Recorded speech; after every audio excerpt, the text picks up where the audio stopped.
Hello, everyone, and welcome to today's VC Task Force Gary's Picks event for investors and startups. My name is Joel Rosenberg, Director of Business Development and Strategy for VC Task Force.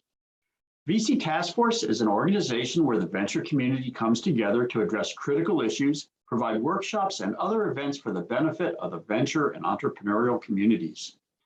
VC Task Force provides access to an extensive ecosystem of VCs, corporate VCs, and angel investors. You may ask questions anytime during today's event, and time permitting, they will be answered live after today's interview. It is my pleasure to welcome Gary's Picks host, Gary Fowler. Gary is CEO and co-founder of GSD Venture Studios, an award-winning growth stage AI venture studio. Gary is also co-founder of the award-winning AI startup Yva.ai, as well as the investment firm DY Investments. Today, Gary will be interviewing special guest Olga Filipova, founder and CEO of Workademy. Workademy is a knowledge-based sharing platform for companies that allows anyone in the organization to share their expertise via online, engaging mini courses. Workademy's subscription-based SaaS model enables companies to build courses, share them internally or externally through a private workspace, and track success with an analytics dashboard. Olga's journey toward Workademy began when she co-founded an online education studio in Ukraine in 2014. There, she mastered the art of e-learning and identified the challenges in existing technologies designed for creating and sharing knowledge. A serial entrepreneur for over 13 years, Olga has participated in or led a number of startups, some of which grew to become unicorns, but all spent overcoming challenges faced in the startup world. As a Ukrainian, Olga feels it is the utmost importance to share her experiences about war and raising awareness about the horrifying events a war brings to both the country and the whole world. In peaceful times, Olga enjoys mountain skiing and scuba diving. Take it away, Gary. Thanks, Joe. I appreciate it. Great to see you, Olga. June, great to be here. My name is Gary Fowler. I'm a serial entrepreneur and investor. I've done 17 startups and 2 unicorns. Was on the original management team at Click Software. Sold to Salesforce and Yva.ai, an AI HR tech company. I'm the CEO, president, and co-founder of GSD Get Shit Done Venture Studios, a premier AI and quantum venture studio located in Silicon Valley. So it's great to be here. Now, Olga, I have a question for you. So why did you learn Portuguese? That was unexpected. I'm just curious, I was looking through it. I understand Ukrainian and Russian, I get it, but Portuguese? Now, how did that come about? Because I lived in Portugal. I had no choice. I had to learn it. So you went to the University of Coimbra, right? Yes, that's true. That's my favorite city. Why did you go there? I can see where you went to the National Tech University in Ukraine, right? Kiev, Polytech. Yeah, that's true. The reason why I went to Portugal was very interesting. I went because of love. That's what I was gonna say. I was in love with an Ukrainian boy who went to Portugal to spend like half a year to earn some money. Portugal was inviting a lot of people from Eastern Europe to help rebuild roads and bridges. And he went there and I joined him during my vacations in the university. But I stayed there for more 13 years. Wow, that's amazing. And did you like it there? I love Portugal. I call Portugal my second Ukraine. Your second Ukraine? Yes. Why? Because it's the country where I feel myself at home, just like I feel in Ukraine. Yeah, no, I got to tell you, I love the Ukraine. I remember walking down Kravchatik Street and going to Odessa. I'm gonna start speaking Russian. My my ex-girlfriend was Ukrainian, and my wife is Ukrainian Russian, by the way. No. She's 50-50. So she spent a lot of time with her grandma down in the Ukraine and that kind of thing. And, we're sorry to hear about all the tragedy that's taken place there. And we want to let you, to all the Ukrainians that are listening to the broadcast, we want to let you know that we love you and care about you and want to make sure that the right stuff is done and you're taken care of. and it's a tragedy what's going on. So we just, from our hearts and souls to you, and I know that we're making better decisions in terms of helping. Yeah, thank you so much for your support. Thank you. Yeah, we love you. Yeah, absolutely. And same here. So tell me a little bit about it. How do you go from an engineer, right? So you were a teaching assistant, you're an engineer, but I mean, generally engineers are a little geeky, right? And so how do you go to like move into teaching assistant, doing lab classes, and I understand about operating systems, but how do you do that? How do you make the transition over? Because a lot of the folks that I know that are technologists are really nerdy and introverted. How do you make the quantum leap forward and go beyond engineering to being an entrepreneur? Oh, that still is difficult for me. So sometimes, as you can imagine, in the early stage of startup, we do everything. So we sell, we do marketing, we do content, we run business, we do finances, and we also write code. And when I write my to-do list for a day or for the week, I leave the code writing for the last thing, because this is where I feel myself as myself, and this is what I enjoy the most. Wait a minute, you feel yourself as yourself? when you're writing code? What are you, somebody else? Let's say when I start my sales call, in the beginning of my sales call, I don't feel myself. I feel like I pretend to be someone else. I think it's just imposter syndrome. But after 2 minutes of, 30 seconds of a call, I start feeling myself. But it's a little bit out of my comfort zone. But I start enjoying it now after 2 years of running Workademy. So yeah, I think this is still in transition process, but it was natural for me, because when you work for different startups, you see different things happening, and you imagine how you would run your own startup and avoiding some mistakes, or maybe making them and learning with them, and you feel that you in opposite of other founders who are not technical, you have a huge privilege, because you can actually build your product and they don't know what they're doing. And they don't know what they're doing. Yeah. Yeah. Okay. So one of the things you have, one of your decks is making e-learning sexy. Mm-hmm. What is that? Tell us about that. I'm very curious about that. While working in different startups, we've seen some e-learnings. So it started becoming popular even before COVID, but it was really ugly, and it was more done for compliance reasons. So it was about some GDPR, some data protection, data security, user data, whatever, just because of the every year auditing. And it was done for just making a check mark, and it was not engaging. It was like people were doing just to click next. And when we founded our studio in Ukraine, our main differentiator thing was to make it really different, because we've seen enough of Soviet style education, which is like putting stuff in your head without being worried about this learning being engaging and fun. And then we've seen a difference when Coursera appeared, and we've seen how teachers from other universities do it. And especially for me, it was different when I started studying in Portugal. I saw a very different approach, and we thought that we can bring this different approach into the online world.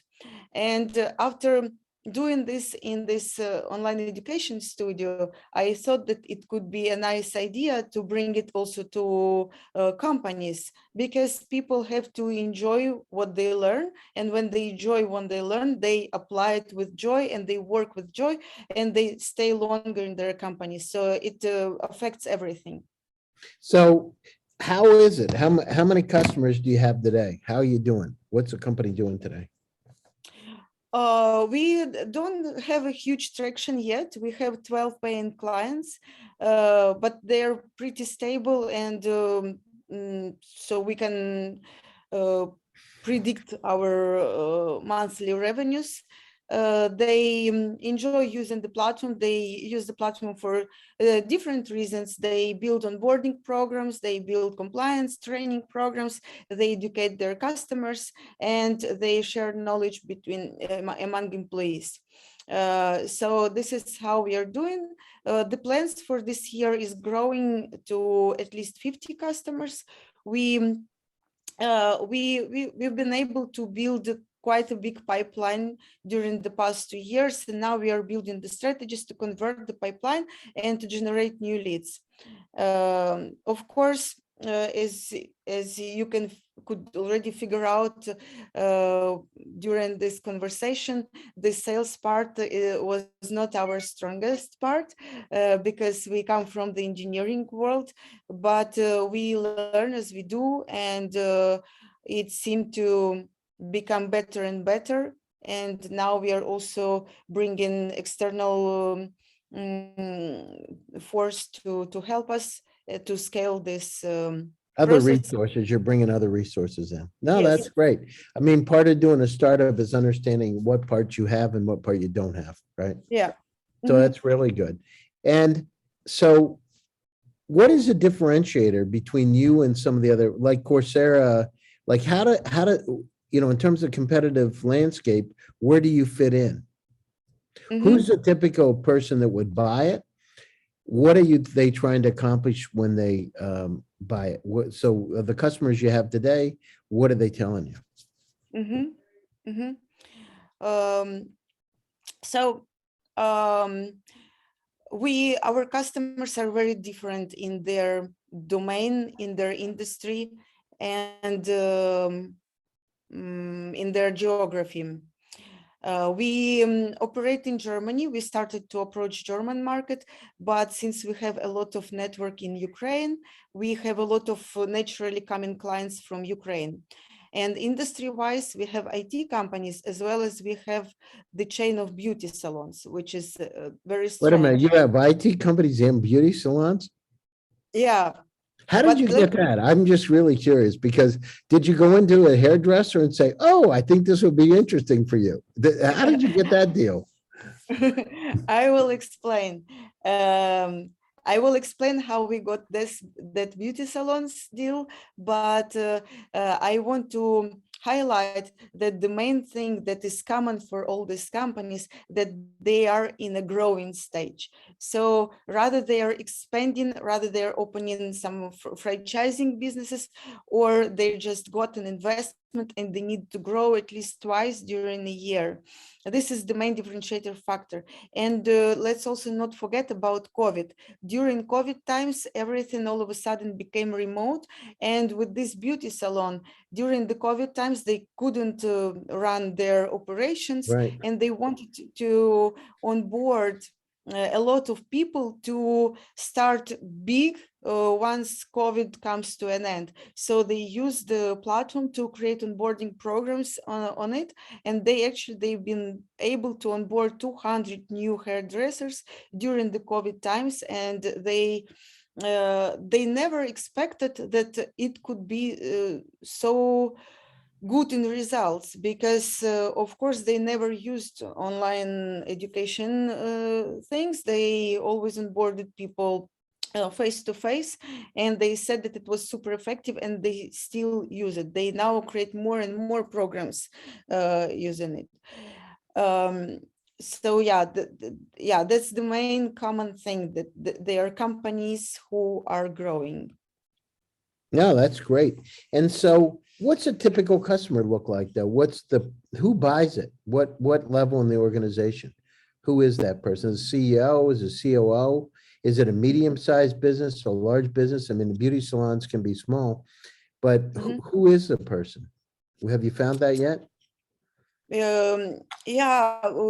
Right now, the people whom we talk to are learning and development managers.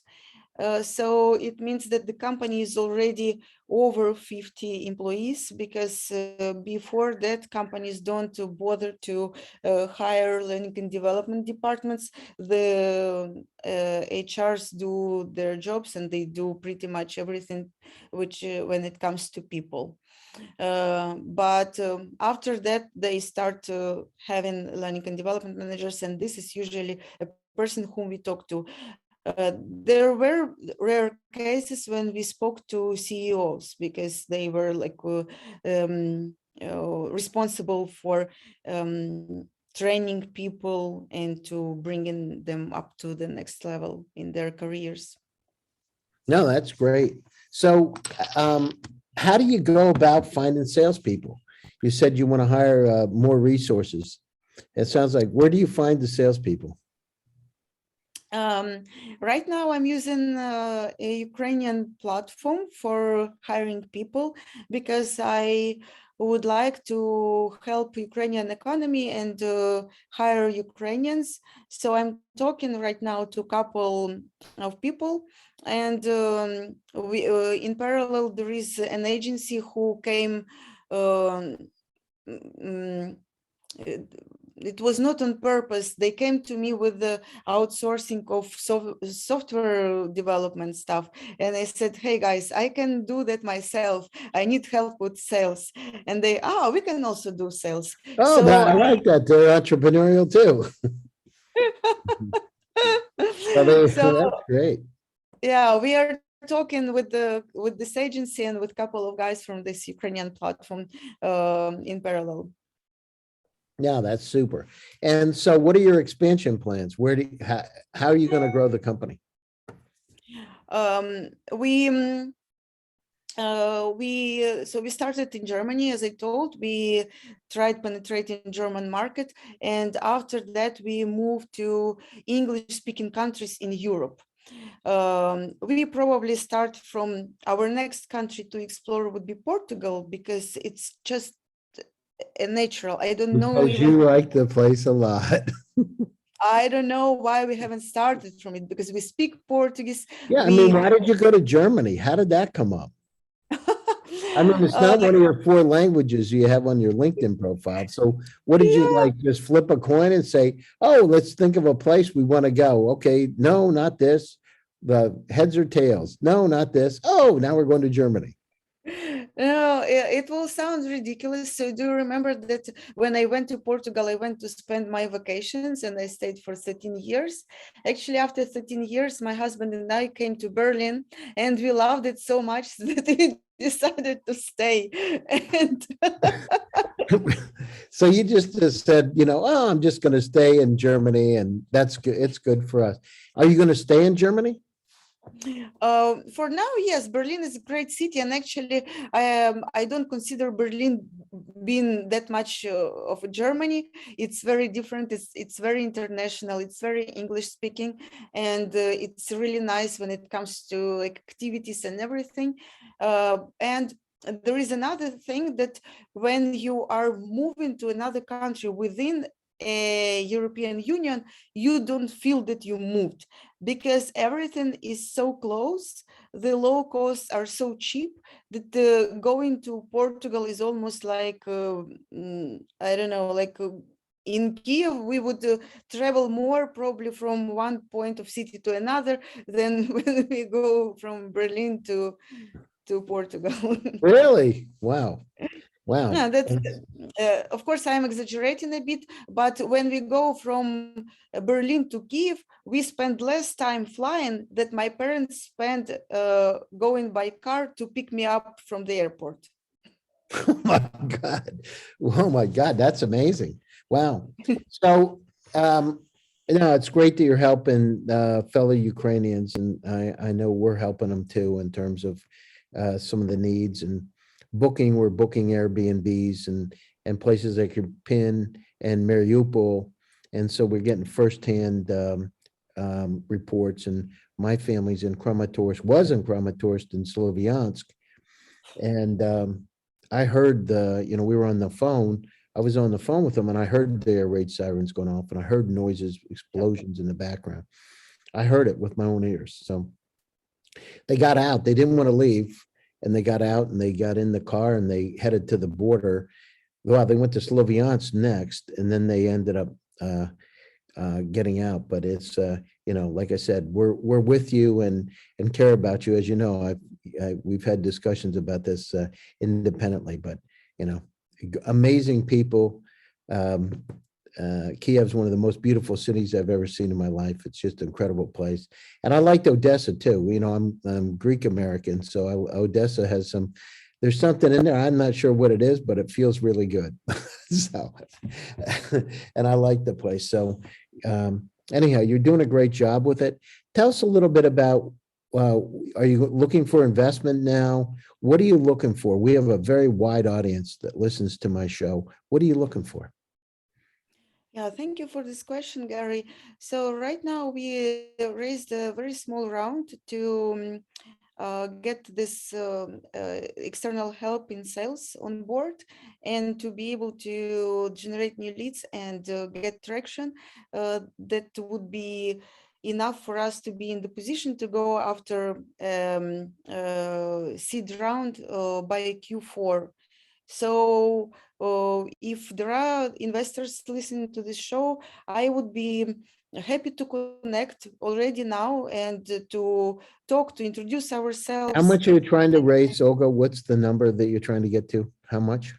It will be 1.5 million euros. Mm-hmm. Okay, got it. Got it. Yeah. No, so 1.5 million euros, about $1.8 million Olga's looking for. She's got an incredible company, an incredible team, an amazing story, and a go-get attitude. So a get you done attitude. So we love what you're doing, and now's the time, because you're right about it, with the digital transformation upon us and people needing to learn in all kinds of different ways. Companies just like yours are going to make that dent in the universe, as Steve Jobs said. So it's great to have you here. And like I said, one more time, our hearts are out for the Ukraine and the Slava Ukraina. Is that what it is? Yeah, Slava. Thank you very much. Thank you very much for your support. So we care about you a lot. So just let all of us here at VC Task Force care about you and the country. Thank you. Joel, over to you. Excellent. Well, thank you both. Thank you, Olga. It was really an excellent interview, really informative for our viewers. Gary, as always, a great interview, and very timely as well, of course. So thank you, everybody. Thank you to our audience for joining us. Thanks. Hey, Joel, we forgot one thing. Olga, what's the best way to get a hold of you? So yes. if investors are here, how can they reach you? LinkedIn, email address, what's the best? LinkedIn, email address, everything works. Give them your email address so they have it. What is it? It's olga.filipova@theworkademy.com. Olga.filipova@theworkacademy.com. Do yourself a favor, connect with Olga. She's an amazing person, and she is a unicorn in making. So we love her. Okay, thanks, Joe. Sorry. All right, so everybody, thanks again, and everybody, until we'll be back in 2 weeks for the next Gary's Picks event. Until then, stay healthy, stay safe, and we'll see you then. All right, take care, everybody. Bye-bye. Thank you. Bye. Thank you so much.